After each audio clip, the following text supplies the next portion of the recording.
ಅನೈತಿಕ ಸಂಬಂಧವಿದೆ ಎಂದು ಶಂಕಿಸಿ ಪ್ರಿಯಕರ 9 ಬಾರಿ ಚಾಕು ಇರಿದು ಲಿವ್ ಇನ್ ಗೆಳತಿಯನ್ನು ಭೀಕರವಾಗಿ ಕೊಲೆ ಮಾಡಿರುವ ಘಟನೆ ಬೆಂಗಳೂರಿನ ಸುಂಕದಕಟ್ಟೆಯಲ್ಲಿ ನಡೆದಿದೆ. ಆರೋಪಿ ಲೋಕೇಶ್ ತುಮಕೂರು ಜಿಲ್ಲೆಯ ಶಿರಾ ಮೂಲದ ರೇಖಾ ಎಂಬ ಮಹಿಳೆಯನ್ನು ಕೊಲೆ ಮಾಡಿದ್ದಾನೆ. ಕೌಟುಂಬಿಕ ಕಲಹದ ಹಿನ್ನೆಲೆ ಗಂಡನನ್ನು ಬಿಟ್ಟು 2 ಮಕ್ಕಳ ಜೊತೆಗೆ ಬೆಂಗಳೂರಿನಲ್ಲಿ ವಾಸವಾಗಿದ್ದು ಖಾಸಗಿ ಕಂಪನಿಯಲ್ಲಿ ಕೆಲಸ ಮಾಡುತ್ತಿದ್ದರು. ಈ ನಡುವೆ ಮೃತ ರೇಖಾಗೆ ಆರೋಪಿ ಲೋಕೇಶ್ ಪರಿಚಯವಾಗಿತ್ತು. ಸಲುಗೆ ಬೆಳೆದು ಸ್ನೇಹ ಪ್ರೀತಿಯಾಗಿ ಬದಲಾಗಿತ್ತು. ಬಳಿಕ ರೇಖಾ ತಮ್ಮ ಕಂಪನಿಯಲ್ಲಿಯೇ ಲೋಕೇಶ್ಗೆ ಡ್ರೈವರ್ ಆಗಿ ಕೆಲಸ ಕೊಡಿಸಿದ್ದರು. ಅದಾದ ಬಳಿಕ 4 ತಿಂಗಳ ಕಾಲ ಇಬ್ಬರು ಲಿವಿಂಗ್ ಟುಗೆದರ್ನಲ್ಲಿದ್ದರು.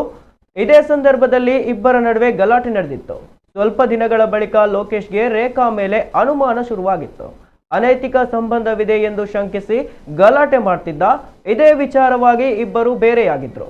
ಆದರೆ ಇಷ್ಟಕ್ಕೆ ಸುಮ್ಮನಾಗದ ಲೋಕೇಶ್ ರೇಖಾ ತನ್ನ ಮಗಳ ಜೊತೆಗೆ ಬಸ್ಸು ನಿಲ್ದಾಣಕ್ಕೆ ಬರುತ್ತಿದ್ದಾಗ 9 ಬಾರಿ ಚಾಕು ಇರಿದು ಪರಾರಿಯಾಗಿದ್ದಾನೆ. ಸ್ಥಳೀಯರು ರೇಖಾಳನ್ನು ಆಸ್ಪತ್ರೆಗೆ ಸೇರಿಸಿದರೂ ಆಕೆ ಸಾವನ್ನಪ್ಪಿದ್ದಾಳೆ.